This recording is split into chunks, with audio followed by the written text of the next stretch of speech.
नमस्कार। जैसे कि हमने कुरुक्षेत्र का षष्ठ सर्ग शुरू किया हुआ है, तो इससे पहले हमने भाग 1 कर लिया है, तो आज हम भाग 2 करेंगे। इससे पहले मैंने आपको ये बता दिया है कि जो पंचम सर्ग तक जो कथा है वो युधिष्ठिर और भीष्म पितामह के माध्यम से आगे बढ़ रही थी। लेकिन ये जो कथा है इस सर्ग में क्या है कि कोई कथा नहीं है, इसमें कवि ने स्वयं ही सोचा विचारा है। तो यहाँ पर उसने ये भी बताया है कि जो कवि है वर्तमान युग में दया, धर्म और शांति के आने के विषय में उसने भगवान से प्रार्थना करता है कवि। तो वो यहाँ पर ये भी बताता है कि जो वर्तमान युग है वह द्वापर युग से बहुत आगे बढ़ चुका है और आज का जो युग है वह विज्ञान का युग कहा जाता है। और जो मानव है उसने प्रकृति की कई शक्तियों पर विजय भी प्राप्त कर ली है, अपना अधिकार पा लिया है। ठीक है, तो आज हम इसे नेक्स्ट वाला पढ़ेंगे। तो इसमें नेक्स्ट हम देखते हैं क्या था।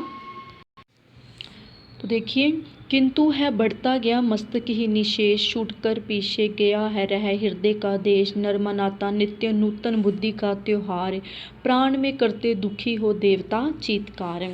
तो इसमें कवि ने जी स्पष्ट किया है कि जो विज्ञान की प्रगति है मनुष्य की बुद्धि के विकास का प्रमाण है। ठीक है, इससे क्या है, मनुष्य की बुद्धि बढ़ी है और केवल बुद्धि का जो विकास है वह मानव का क्या है, एकांकी विकास है।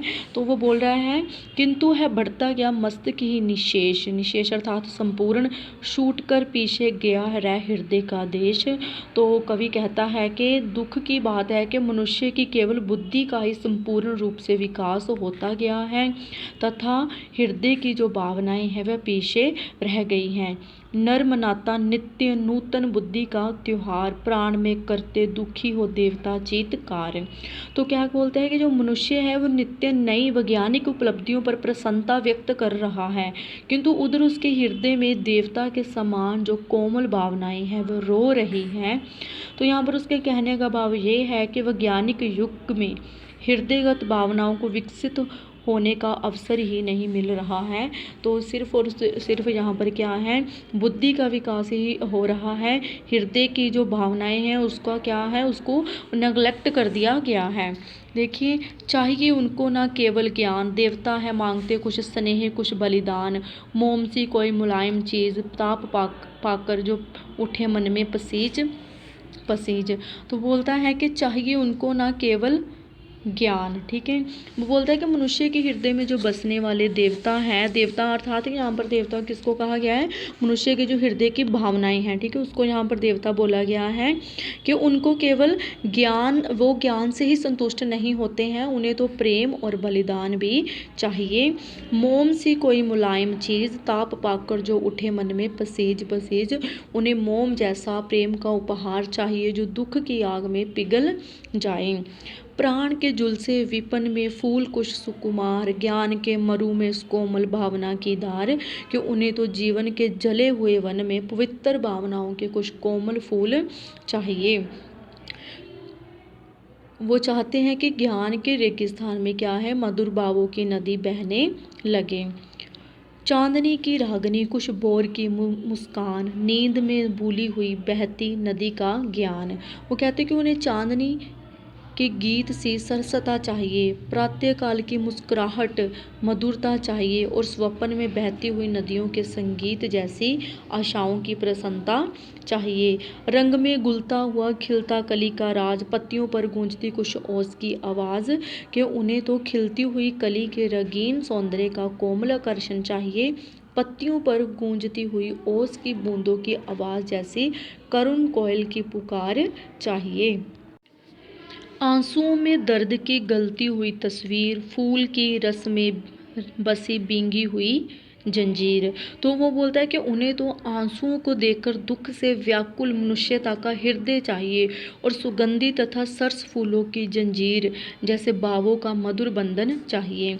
जहाँ पर क्या है कि मनुष्यता के जो देवता से अभिप्राय उन महान व्यक्तियों से है जो मानव मात्र के कल्याण की कामना करते रहे हैं। तो जहाँ पर बुद्धि स्वार्थ भेदभाव एवं शोषण की भावना को जगाती हैं, जबकि जो हृदय में बसने वाली जो कोमल भावनाएं वो क्या है, मानवता का पाठ बढ़ाती है। तो इसमें यही कवि ने जो बुद्धिवाद की तुलना में हृदयगत भावनाओं का महत्व प्रतिपादित किया है, और हृदय की राह ही मनुष्य को सुख शांति की ओर अग्रसर कर सकती हैं, ये सब यहाँ पर बताया गया है।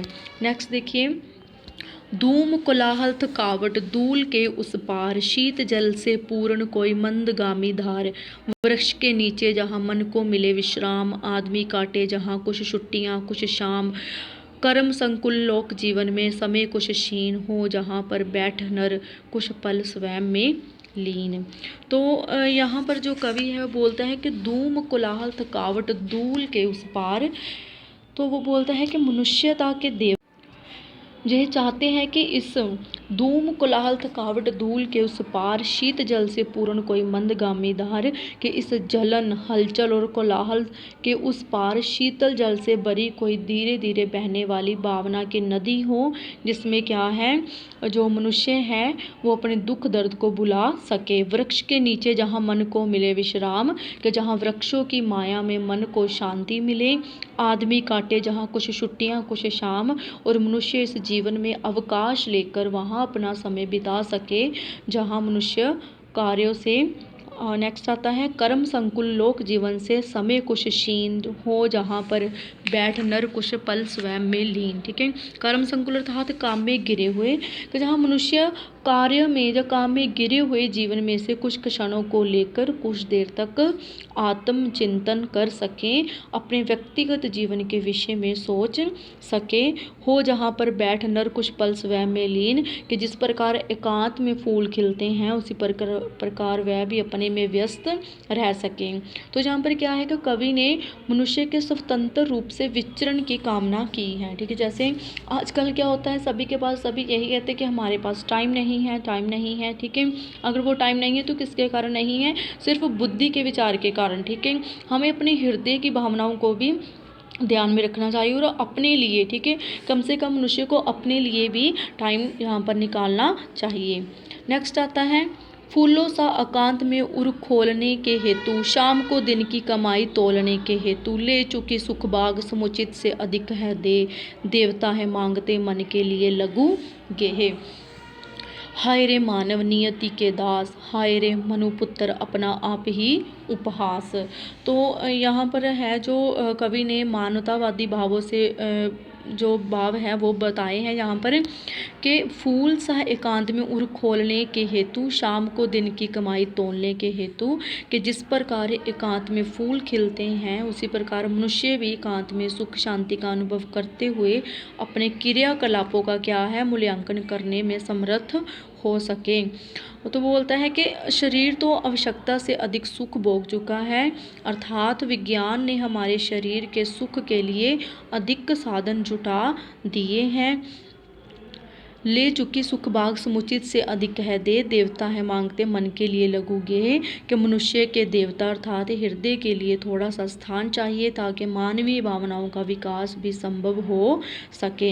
हाय रे मानव नियति के दास, हाय रे मनुपुत्र अपना आप ही उपहास, के आगे कवि दुख से अभिभूत होकर कहता है कि हाय मनुष्य कैसा भाग्य का दास बन रहा है।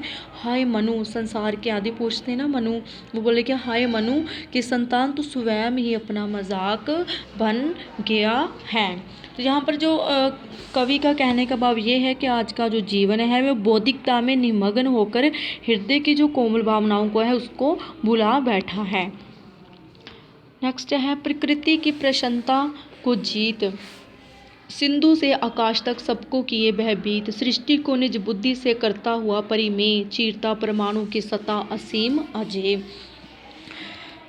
तो यहाँ पर कवि ने आधुनिक मानव के हृदय में जो विश्व कल्याण की भावना भरने की प्रार्थना की है, कि प्रकृति की प्रसन्नता को जीत, सिंधु से आकाश तक सबको किए भयभीत। प्रसन्नता क्या होती है, रहस्य, कि हे मनुष्य तूने प्रकृति के सभी रहस्यों पर विजय प्राप्त कर ली है, सिंधु से आकाश तक सबको किए भयभीत। सिंधु अर्थात सागर से लेकर आकाश तक सब तुझसे भयभीत हो रहे हैं, सृष्टि को निज बुद्धि से करता हुआ परिमेय। ठीक है, सृष्टि अर्थात संसार, तो वो कहता है कि तूने अपनी बुद्धि से संसार को क्या कर लिया है, परिमेय कर लिया, अर्थात सीमित, बड़ा सीमित बना दिया है। चीरता परमाणु की सत्ता असीम अजय।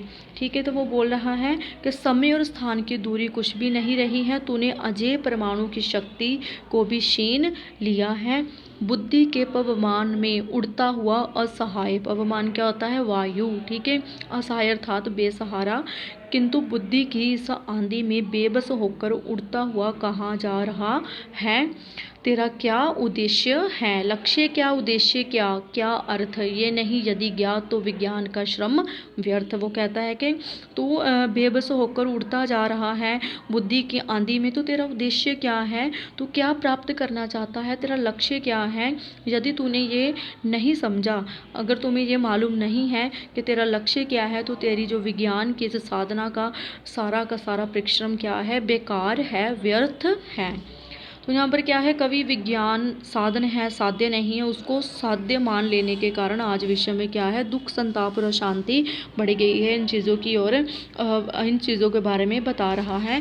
नेक्स्ट है, सुन रहा आकाश चढ़ ग्रह तारकों का नाद, एक छोटी बात ही पड़ती ना तुझको याद, एक छोटी एक सीधी बात विश्व में छाई हुई है वासना की रात, वासना की यामिनी जिसके तिमर से हार हो रहा नर भ्रांत अपना आप ही आहार।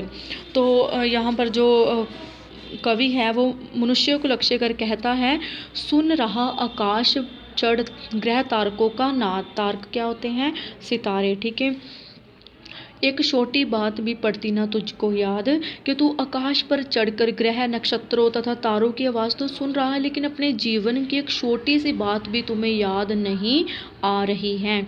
एक छोटी एक सीधी बात विश्व में छाई हुई है वासना की रात, कि एक छोटी सी तथा सीधी सी बात ये है कि संसार में वासना की रात छाई हुई है। सारा संसार वासना के पीछे पागल बना भटक रहा है। वासना की यामिनी जिसके तिमर से हार, यामिनी अर्थात रात्रि, तिमर अर्थात अंधकार, हो रहा नर भ्रांत अपना आप ही आहार, आहार अर्थात भोजन, कि मनुष्य उसके अंधेरे से हार कर स्वयं अपने आप को नष्ट कर रहा है। ठीक है, किसके अंधेरे में पढ़कर? वासना के अंधेरे में पढ़कर वो क्या है? अपना जो जीवन है वो नष्ट कर रहा है।